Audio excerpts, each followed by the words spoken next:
അധ്യാപകർ ഈ doctor ഉമറൊക്കെ doctor മുസമ്മിലും പഠിപ്പിച്ചിരുന്ന വിദ്യാർത്ഥികളെ അടക്കം ചോദ്യം ചെയ്തുകൊണ്ടിരിക്കുകയാണ് ഈ നിമിഷം അവിടെ അന്വേഷണ സംഘം. അവർക്ക് ഈ രണ്ടുപേരെ കുറിച്ച് എന്താണ് പറയാനുള്ളത്? ഏറ്റവും അവസാനം ഡോക്ടർ ഉമർ എന്നാണ് ഇവിടേക്ക് എത്തിയത്, ഈ സർവകലാശാലയിലേക്ക്? ഡോക്ടർ ഉമർ ഈ സർവകലാശാലയിലേക്ക് അവസാനമായി എത്തുന്നത് ഒക്ടോബർ 29-ാം തീയതിയാണ്. അതായത് കാറ് വാങ്ങിയ ശേഷം നേരെ എത്തുന്നത് ഈ സർവകലാശാലയിലേക്ക് തന്നെയാണ്. പിന്നീട് 2 ആഴ്ചക്കാലം അവിടെ ഒളിവിൽ താമസിക്കുന്നു. ഈ കാറും അവിടെ തന്നെയാണ് പാർക്ക് ചെയ്ത് വെക്കുന്നത്. അതിനിടയിലാണ് കാറിലേക്കും ഈ പറയുന്ന 70 കിലോയോളം അമോണിയം നൈട്രേറ്റും മറ്റ് രാസവസ്തുക്കളും ഡിറ്റോനേറ്ററുകളും ഒക്കെ തന്നെ കയറ്റുന്നതും അതിൽ ശേഖരിച്ച് വെക്കുന്നതും. തൻ്റെ സുഹൃത്തുക്കളിലേക്ക് പോലീസ് എത്തുന്നത്, അതായത് മുസമ്മിലിൻ്റെ സുഹൃത്തുക്കളിലേക്ക് പോലീസ് എത്തുന്നത് നവംബർ 8, 9 തീയതികളിലാണ്. അതായത് വലിയ തോതിൽ ഞാനിപ്പോൾ ഈ നിൽക്കുന്ന വീടിലടക്കം റെയ്ഡ് വിടുന്നു.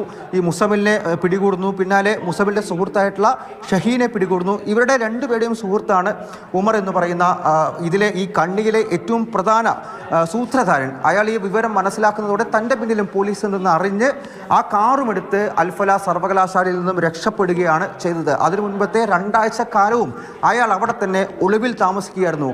ഒളിവിൽ താമസിക്കുകയാണെന്ന് മറ്റുള്ളവർക്ക് അറിയില്ല. അയാൾ അവിടെ അവരുടെ കണ്ണിൽ ഒരു അധ്യാപകനായിരുന്നു. ഇടയ്ക്കിടയ്ക്ക് ക്ലാസ് എടുക്കുന്നുണ്ടായിരുന്നു.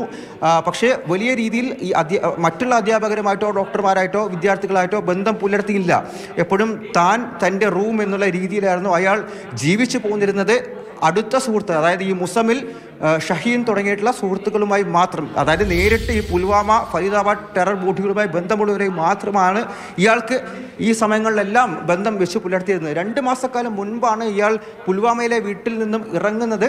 അതിനുശേഷം വീട്ടിലേക്ക് പോയിട്ടില്ല. പിന്നീടുള്ള പ്രവർത്തനങ്ങളെല്ലാം തന്നെ ഫരീദാബാദും ഉത്തർപ്രദേശും, പ്രത്യേകിച്ചും ലക്നൗ, അതുപോലെ തന്നെ ഡൽഹി കേന്ദ്രീകരിച്ച് തന്നെയാണ് നടന്നിരിക്കുന്നത്. അതിൽ ഗുരുഗ്രാം അടക്കം ഇയാൾ പലതവണ പോയിട്ടുമുണ്ടെന്ന് അറിയുന്നു. പക്ഷേ 2 ആഴ്ച മുൻപ് ഒക്ടോബർ 29-നാണ് ഇയാൾ ഈ അൽഫല സർവകലാശാലയിലെത്തി പൂർണ്ണമായിട്ടും ഒരു ഒളിവിലേക്ക് പോകുന്നത്.